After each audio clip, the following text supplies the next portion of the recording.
menampilkan secara praktis apa yang sudah kita diskusikan sebelumnya. Kita tanya jawab sedikit nggak banyak ya. Jadi setelah saya nanti mungkin saja kalau klarifikasi nanti ada waktu ya disampaikan, ada Saida. Ya, yang pertama untuk saya dulu. Bapak Ibu semuanya, mari kita sudah berdoa ya. Kita akan diskusi terkait dengan pembelajaran bahasa Arab ya. Terkait dengan pembelajaran bahasa Arab. Bapak Ibu ini ngajar bahasa Arab semua kan ya? Yes, bahasa Arab, Bu Alfa ngajar bahasa Arab, Bu Laisa Khotib. Nah, benar terus ini Bu Laisa Khotib. Nggak pernah salah. Pak Diko ngajar bahasa Arab ya. Pak Zainuri ngajar bahasa Arab juga. Bu ngajar bahasa Arab ya. Ya, baik. Tolong nanti di respon. Kita akan mendiskusikan yang pertama terkait dengan jenis ketika orang mengajar bahasa Arab tentu saja butuh strategi mengajar Bapak Ibu kan ya, butuh strategi mengajar. Nah, dalam strategi pembelajaran bahasa Arab itu secara umum itu ada jenis-jenis strategi ya. Jenis-jenis strategi pengajaran atau pembelajaran bahasa, dalam hal ini bahasa Arab. Kira-kira Bapak Ibu bisa menyebutkan apa tidak? Satu-satu, jangan keroyokan ya. Satu-satu tolong disebutkan kira-kira ada strategi apa saja, jenis-jenis strategi pembelajaran yang bisa dipraktekkan dalam pembelajaran bahasa Arab. Ya, Dikro, Pak Dikro. Ya, terima kasih. Terdapat beberapa strategi yang bisa digunakan dalam pembelajaran bahasa Arab. Salah satunya yang sedang populer sekarang itu PJBL, Project Based Learning, dan Problem Based Learning, PBL. Saya dalam modul saya itu saya menggunakan PBL, Problem Based Learning. Jadi peserta didik itu diberi sebuah problem atau masalah untuk dipecahkan. Gitu. Nah, PBL ini, Problem Based Learning ini, di dalamnya itu berlandaskan atau didasarkan dari beberapa teori.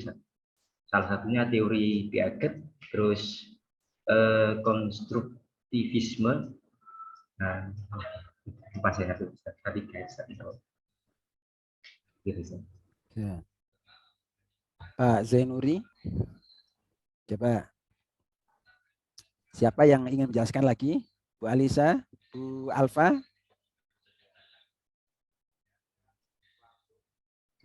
Apa maksudnya? Coba Pak Dikro, ayo Pak Dikro lagi penjelasannya. Iya, siapa? Disiap-siapkan ini, Ustaz. Dalam ini sepengetahuan saya nih, Ustaz, dalam contoh dalam PBL, Problem Based Learning, itu di dalamnya itu mengadopsi beberapa teori. Piaget misalkan itu definisinya adalah kecerdasan. Ya, bacanya Piase. Oh, Piase. Bukan Piaget.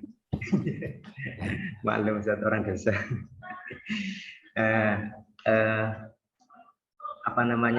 Teori itu ya diteorikan oleh Piaget itu sendiri, kemudian memiliki pengertian. Piaget itu memiliki pengertian kecerdasan itu berubah seiring dengan perkembangan umur anak. Jadi ada beberapa tahapan dalam teori tersebut. Dalam teorinya Piaget ini, yang pertama itu umur 0 sampai 2 tahun. Perkembangan sensor motorik. Kemudian yang kedua itu prarasional, kalau nggak salah itu umur 2 sampai 5 tahun. sampai 2 sampai 7 tahun, kemudian selanjutnya itu apa itu ya? 7 sampai 11 tahun itu disebut dengan apa itu? Operasional konten insya Allah. Terus selanjutnya yang terakhir ini saya lupa. Kemudian ngajar kelas berapa? Sebentar, Pak Dikro ngajar kelas berapa? Kelas aliyah, Ustaz. Aliyah. Oh, gitu. Aliyah ya. Cukup. Yang lain? Nah, saya ingin Bapak Ibu mempraktekkan sekarang mengajar ya. Mempraktekkan ngajar, silakan boleh sambil berdiri ya. Enggak usah pembukaan, tidak usah mari kita awali berdoa, enggak usah, langsung mengajar menggunakan strategi tersebut ya. Materi, tentu saja materi harus sudah disiapkan, sudah di kepala kan. Materi bahasa Arab itu sudah harus di kepala gitu kan.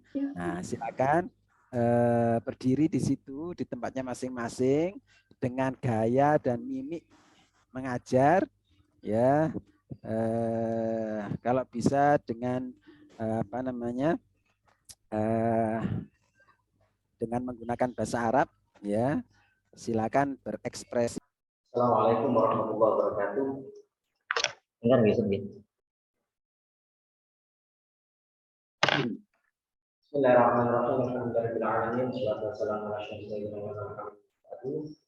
Al-an nahnu nadrusu al-lugha al-arabiyyah. Qabla an nadrus hayatina an natafanna. Mari kita bernyanyi terlebih dahulu dengan saya sampaikan dulu di slide, saya akan di proyektor. Nah, kita bernyanyi tentang al-hiwayah sebagai kegiatan ini sebagai pemantik kalian. Al-hiwayah kelas. Hal tuhibbun al-ghina? Alhamdulillah.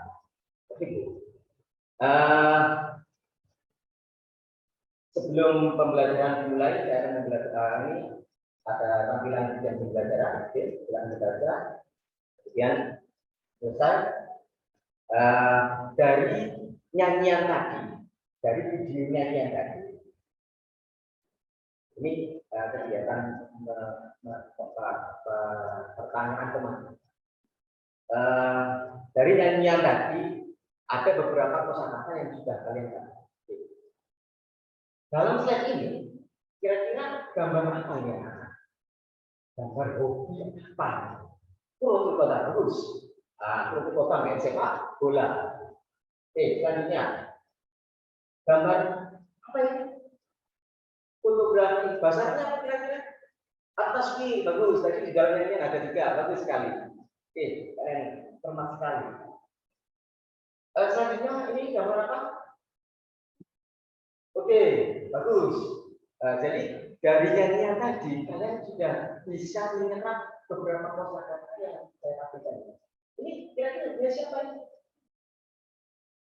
Oh, kamu oke, siap. Bagus. Nah, oke, setelah kalian mempelajari kosakata ini dari gambar ini ada apa namanya gambar-gambar baru lagi. Gambar ini silahkan kalian buat kalimat dari apa yang kalian pahami. Oke, selesai? Ya.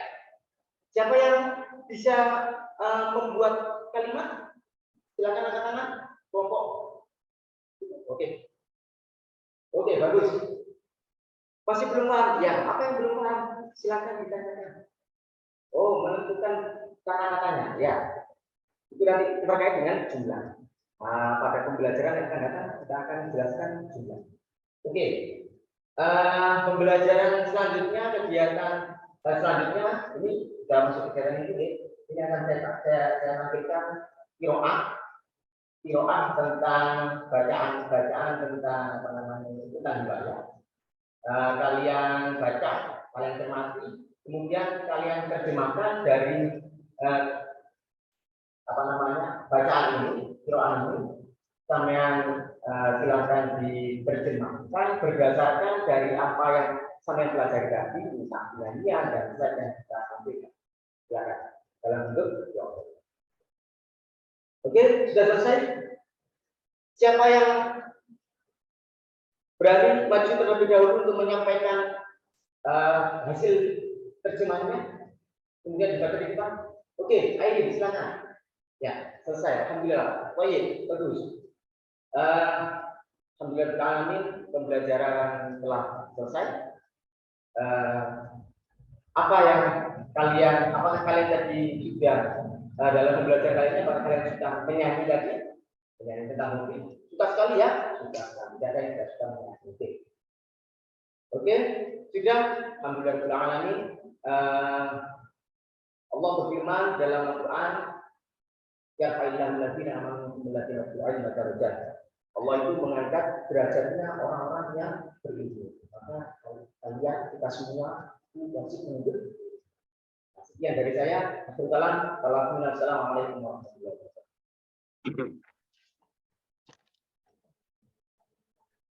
wabarakatuh. Syukran wa nantaki li saksin akhor. Ya. Sudah disiapkan kertasnya dan ballpoint? Ustaz. Ya. Sudah. Pak Zainuri. Baik. Saya minta waktunya imla ya. Imla sederhana sekali ya. Imla sederhana sekali. Sederhana sekali. Sudah. Saya dipastikan suara saya terdengar. Dipastikan suara saya terdengar ya. Dengar Ustaz. Ya, baik. Pak Dikro, suara saya terdengar? Oke, terdengar. Betul, Bu Laisa. Baik, dengarkan saya imla sedikit. Satu kalimat hanya saya ulangi 2 kali ya. Saya tidak menerima pengulangan. Setiap kalimat saya ulangi 2 kali. Silakan yang didengarkan silakan ditulis. Saya baca. Bismillahirrahmanirrahim.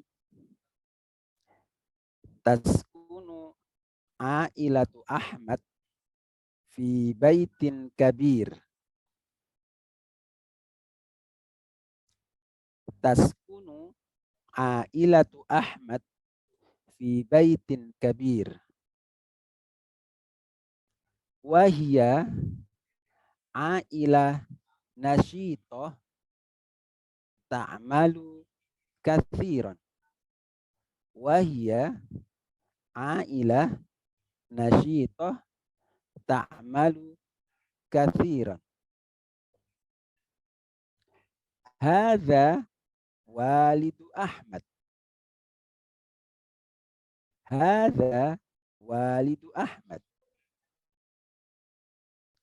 Fil hadiqah. Fil hadiqah. Yaghsilu sayyarah. Yaghsilu sayyarah. Wa hadhihi walidatuhu fil matbakh. Wa hadhihi walidatuhu fil matbakh. Tu'iddu ta'amal ghoda. Tu'iddu ta'amal ghoda.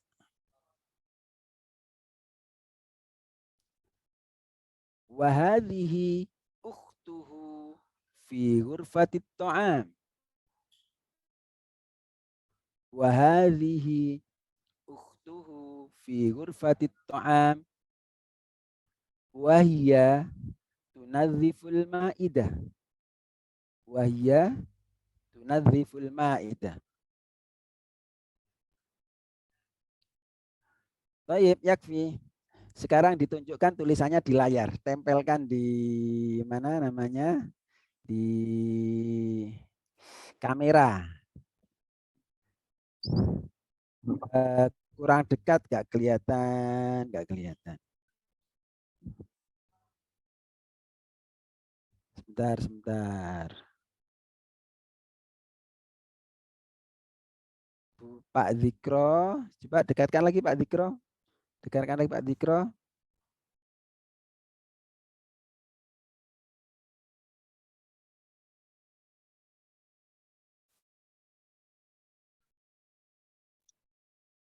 Terus bawahnya Pak Dikro dulu.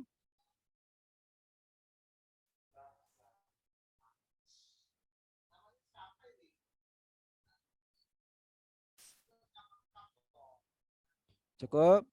Bu Al. Ya, baik. Barangkali ada tambahan lagi.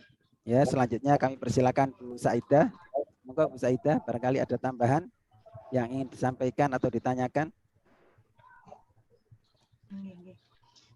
Terima kasih saya sampaikan kepada Ustadz Samsul yang telah memberikan waktunya kepada saya. Hanya satu saja nih, karena sudah lama capek mungkin ya Bapak Ibu semua. Yang belum disinggung kali ini tentang PTK nih.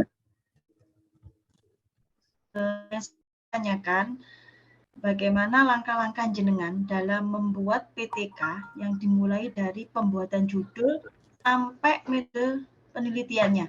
Jadi step-stepnya dari pendahuluan, langkah-langkah yang harus dilakukan itu apa saja, belakang dan seterusnya. Terus pada kajian teori, itu langkahnya yang harus jenengan penuhi dalam kajian teori itu apa, pada metode penelitiannya juga akan paparkan semuanya. Mungkin itu saja. Untuk yang terkait tentang pedagogik dan lainnya tadi sudah disinggung oleh Bapak Samsul. Monggo siapa yang mau sampaikan terlebih dahulu.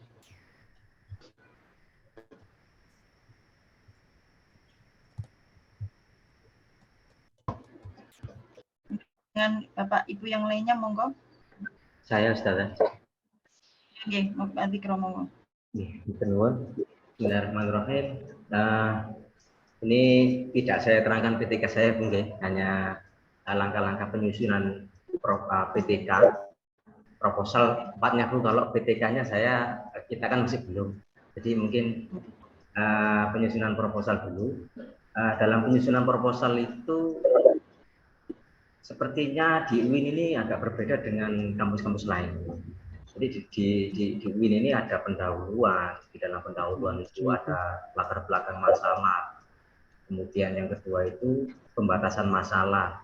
Misalkan kalau judulnya itu penerapan Maharov Qiraah, penerapan metode based learning dalam Maharov Qiraah. Kemudian di batasan masalah itu ditampilkan, di sekolah ini di fase ini. Itu pembatasan masalah. Kemudian rumusan masalah. Kemarin dari apa yang disampaikan Bu Dewi kemarin, kita tidak boleh membuat rumusan masalah dengan pertanyaan apakah, setidaknya bagaimana. Kemudian dari rumusan masalah itu ketemu tujuan penelitian dan manfaat penelitian. Lalu itu tadi bab 1. Bab 1 itu ada 4 kerangka: latar belakang, pembatasan masalah, rumusan masalah, pembatasan masalah dan rumusan masalah, kemudian tujuan penelitian dan manfaat penelitian. Kemudian bab 2 itu isinya itu kerangka teori. Yang pertama landasan teori. Landasan teori yang yang berkaitan dengan judul kita. Misalkan Maharov Qiraah, jadi teorinya apa? Kemudian misalkan problem based learning, di situ itu teorinya apa? Dijelaskan di landasan teori. Kemudian penelitian terdahulu. Penelitian yang sama dengan kita atau yang mirip dengan kita itu dijatuhkan di situ. Nama, judul penelitiannya. Nah, kemudian kerangka teori selanjutnya itu hipotesis penelitian kalau ada.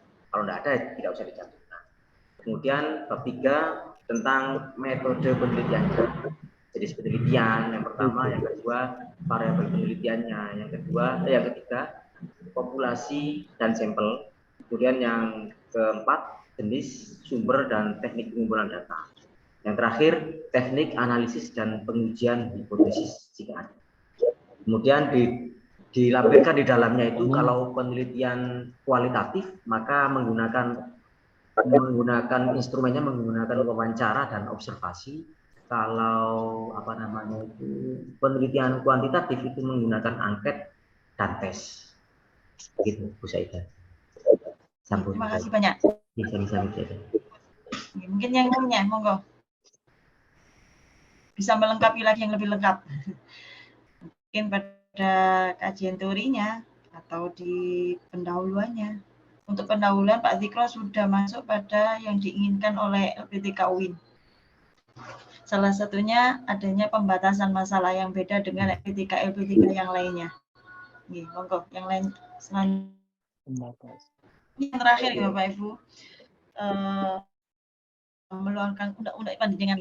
Bagaimana perasaan Ibu ya di saat sebelum dan sesudah atau saat ini masih terlaksana dalam kegiatan PPG, apa yang Ibu saat ini mulai awal hingga akhir?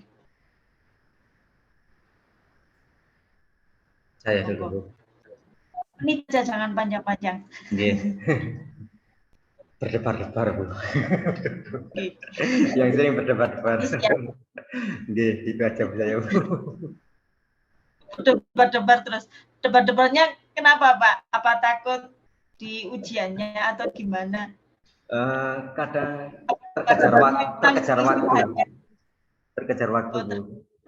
Kita kan pagi kadang kegiatan, terus wong ada di rumah lah, wong akhirnya kan kelihatan kamu kan di rumah, yuk ikut ke sekolah aja gini.